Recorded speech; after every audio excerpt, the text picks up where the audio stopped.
Hindi ko na kayang maghintay. Hindi ko nais magtulungan para sa aking magulang. Gusto ko din mag-ipon para sa kanila. Kung ikaw, Nicole, kaya mo punta sa ibang bansa, baka oras na rin para tayo maghanap ng bagong oportunidad. Isa lang ang kailangan namin.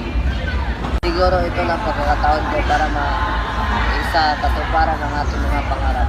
Sa Singapore siguro, marami akong matutunan doon. At ang karanasan ko dito ay malayo sa buhay ko doon. Basta importante, magtulungan tayong lahat upang matupad ng mga pangarap natin. Matagal ko nang pinapangarap na makapagtrabaho sa mga sikat na proyekto sa ibang bansa.